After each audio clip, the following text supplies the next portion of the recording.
Hey everyone, what's happening? Welcome to Maych TV. I am Maych. The transfer window shut. We know that Liverpool didn't do any additional business to Takumi Minamino, but Melissa Reddy in The Independent has written a brilliant article, a real long read into what Liverpool's transfer targets and their transfer business is likely to shape up like moving into the summer.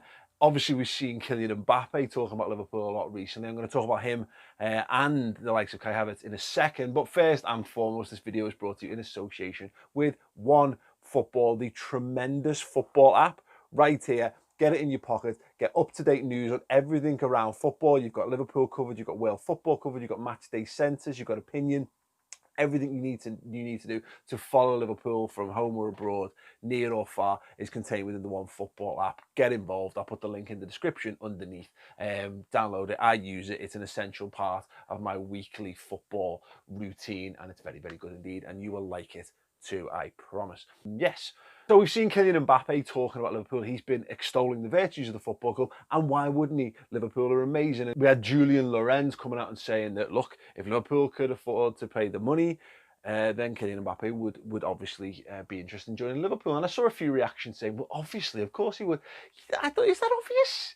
Is that obvious that he would want to join Liverpool? Because yes, I get it. When you spell it out, European champions, Premier League champions elect, world champions, it makes sense. Why would any player not want to join Liverpool, particularly under Jurgen Klopp as well? So, but for me, I remember there's been plenty of Mbappes down the years, and by that I mean there's been plenty of heirs apparent to the throne of greatest football player on the planet and all that kind of stuff. Like, and obviously we're still living in the Messi Ronaldo era, but there's been plenty of hot young talents or guys who were established as amongst the world best.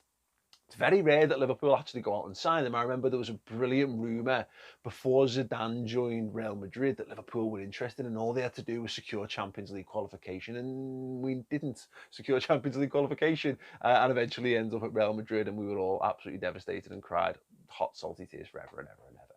I'm exaggerating, of course. So the notion that this guy who is, look, barring unforeseen circumstances, he is going to be the next Ronaldo, both of them, both of the Ronaldos. He's going to be probably the best player in the world. The fact that he would be interested in joining Liverpool is a brilliant thing. Will Liverpool do the business?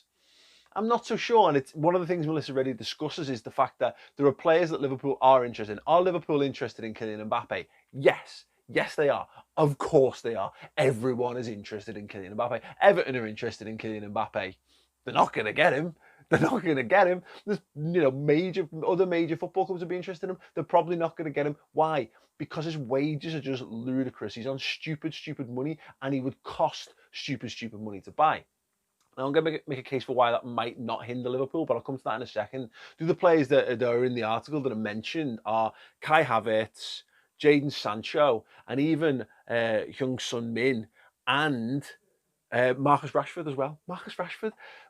But this is not Football Manager is the real tricky issue that we've got here. It's one thing having players be interested in you. Now, in the old Champman Footy Manager world, there was always a way around it. You could always find a way to get the money. Filter by interested. Wow, look who's interested in me. And what can you do? Oh, can I spread it out over 600 years? Can I have it made up by £1 up front and then £42 million when they make 300 international appearances, etc., etc. Obviously, football doesn't quite work like that. Maybe it works like that for one or two football clubs, who I don't want to delve into right now. But yeah, for Liverpool, it certainly doesn't work that way. And what's really interesting about what Melissa talks about is there's a temptation. There would very much, I think, be a temptation for Liverpool to break the bank this summer because they can. Because there must be like Man United have been doing this. Ed Wood's been doing this for ages. Who's interested? Well, doesn't matter where they fit. Just buy them. Go for it. Go nuts. Paul Pogba, sure. Why not? Angel Di Maria, why not? And they were doing this with Juan Veron under Ferguson, and more besides. There might be a temptation from Liverpool's hierarchy to think here, because I think FSG would agree potentially to Liverpool going out for, let's say, an Mbappe. Let's use Mbappe as a top example of this, Because let's be honest, they've never been afraid of spending money on the Red Sox. You go out and get the guys who can do the job. We've seen Liverpool doing very un-Liverpool things. It's easy to sit there and go, Liverpool won't do that because Liverpool don't do that. Liverpool didn't. Liverpool weren't. Liverpool would never have signed a £75 million centre half. It just wasn't the thing that Liverpool did. Liverpool have broken the British transfer record a number of times, but it was always for forwards. It was always for goal scorers. We know we did big money on Stan Collymore back in the day, big money on Emile Heskey back in the day, spent big money on Andy Carroll back in the day, all to varying successes, of course. But Liverpool have been prepared to go big every now and again, but not on functional players. So Liverpool going for Van Dijk does make me think that, and to be fair, under Jurgen Klopp, he rewrites the rulebook. Every time we think as fans we've got a handle on what he's doing, what he's going to do, and what is the Liverpool way, what is the Klopp way, he throws something out of left field and completely changes the game. So Liverpool going big on a goalkeeper. Where has Liverpool ever spent big on a goalkeeper? Look, we bought Kirkland and Dudek in one transfer window, and that was pretty big money at the time. But realistically, were Liverpool ever going to spend upwards of £20 million on a goalkeeper? It seemed like a flight of fancy, but they went and did it, and it made the team better. The point that the counterpoint to all of this is the point that is very well made by Mel in her article, is that Liverpool could probably go and buy Mbappe, and I reckon FSG, if FSG would do it. Because if you go out and buy Mbappe, what it does is it tells world football that Liverpool are an absolute big boy. It tells the world that we are a Real Madrid, we're a Barcelona, we are, not Manchester United on the pitch, but what Manchester United are and what they've been willing to do in recent years. It says you're in the upper echelon, the 1%, the creme de la creme. You are therefore all of a sudden an option for any player that's ever played the game. So the next time a Messi or a Ronaldo or a Zidane or a Ronaldinho or a original Ronaldo, whatever, rolls around, Liverpool become a club that they could just go to without it being, they become on a stature par with Real Madrid all of a sudden. So there's a benefit to doing that. But the thing is, in terms of how Liverpool are constructed, there's two reasons why it won't, and one of them is there's no space for him in the squad right now because Kylian Mbappe's got to play. And look, is he significantly better than what Liverpool have got right now? You might argue that he is. You might argue that he's better than Roberto Firmino or Mohamed Salah or Sadio Mane. And he might be. If you're going to have to spend 300 million on Kylian Mbappe, and the most you're ever going to get for a Mane or a Salah is like 150, which sounds like, I'm saying like, oh, it's only 100. That would still be, basically a world record, close to a fee. Is he twice the player of those players? He's absolutely not. Liverpool, I think, on what we did with Alisson, what we did with Van Dijk, was go big because we identified the big holes where we needed world-class ready-made talents to take the team up a notch. And at the minute, we just don't need that. Now, the end of next season, we might, because as all those players start to get towards 29 and then they're on the path to 30, you might be thinking, okay, now's the time to cash in on one of those guys and reinvigorate and bring someone else in. And then you might need to go big. You might need to make that statement signing, but you'll have a space in the squad where it makes perfect sense. And what was telling as well, of course, it's mentioned that there's a lot of talk of Salah might move on in the summer. And I say a lot of talk, it's more that if anyone was going to, it would be the most realistic one. And what's really encouraging is that by all accounts, there's no signs from any of those players that they're remotely interested in moving on. And I wondered whether you might get that. So Liverpool are in no rush. There's no pressure. Liverpool actually don't need a global superstar to take this team up a notch. We've got players ready who still haven't firmly established themselves. Keita's still not firmly established himself. Minamino's just bedding in. We've got young lads who will benefit from more game time. Curtis Jones, it's all well and good going out and saying, well, let's go and buy an attacking midfielder. But if it stands in the way of Jones, you might get someone who's maybe good for a couple of years now. But look at Trent Alexander-Arnold. If Liverpool had gone out and bought a right back, which a lot of people thought we should have done, to be fair, because the early signs of Trent, he's not going to be a world beater at right back. How could that be? He's now the best right back in the world because Liverpool have trusted in him. They've given him the game time. Curtis Jones could go on and be that for Liverpool. And you don't want to stop that. You've got the likes of Nico Williams coming through. You've still got Harvey Elliott, who's 16 years old, to come through.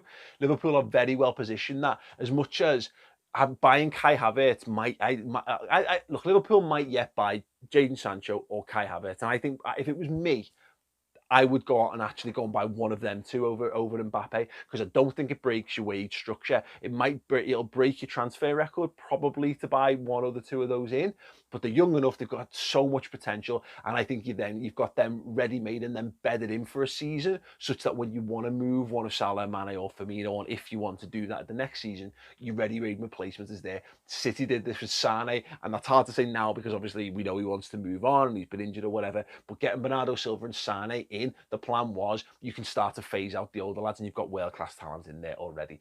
That is how I would do it. But I don't think Liverpool will. I think Liverpool trust in what they do, and I think they trust in the process. And as I say, look at what they've got there. Oxlade-Chamberlain has still got loads more to come from him. There's loads more to come from Keita. There's loads more to come from Minamino. And then you've got all the young talent as well. Liverpool are very well placed. The good thing is what, and just I mentioned it on the Mbappe stuff, I still wouldn't be surprised if Liverpool did something mega this summer, because the Nike deal affords them an exciting opportunity to go and get a world talent and have it almost pay for a portion of itself like never before. Liverpool apparently got a 20% fee involved in the licensing fee or whatever involved in the Nike deal, which means they make 20% back on what's being sold, which doesn't happen. It's never really happened. Liverpool have certainly never had a deal that does that. You normally license it, you get your wedge of money, and that's it. You're done with that. The notion that shirt sales pays for a player is absolute horseshit. Doesn't work like that in football at all. You may be able to do it inside merchandise, but by and large, not from kit sales. All of a sudden, Liverpool are getting 20% back on all the Mbappe merchandise and shirts that they're selling, which would be a Nike athlete in a Nike shirt, global superstar, global brand, Liverpool on the global scale, could be absolutely phenomenal and next level stuff. That's why I think it's a possibility. And if I was playing Football Manager or, career mode on FIFA, whatever, that's what I would do. That's exactly what I would do. I would make Liverpool a super club for the ages. But in reality, if it was down to me and it was my money, would I want to completely blow my wage structure out the window? Would I want to blow my transfer budget completely for 2 seasons, probably on one player that I don't really, really, truly need? Because bear in mind, Liverpool are unbeaten, reigning European and world champions, and they've done that without, with Divock Origi as the backup and Shaqiri as a backup, and these kids. Yeah, let me know your thoughts. What would you do in the summer? How would you go and convert to a team that's basically on the verge of being the best Premier League team of all time? What would you do? How would you kick this on? Or do you need to wait and see how the season pans out? Because I think that's fair as well, to be perfectly honest. Listen, I say, thoughts in the comments below. Flight to Fancy, I love a little bit of it. Make sure you look, if you're wondering where my sweatshirt came from, it's from Threads for Red. Something very exciting with them coming up very, very soon indeed. Also, I've got a Patreon, patreon.com/Maych. If you want more from me behind the scenes, more interaction and help support the channel, then go to the Patreon, patreon.com/Maych. Nice one, everyone. Mbappe 2020, why not? Yeah.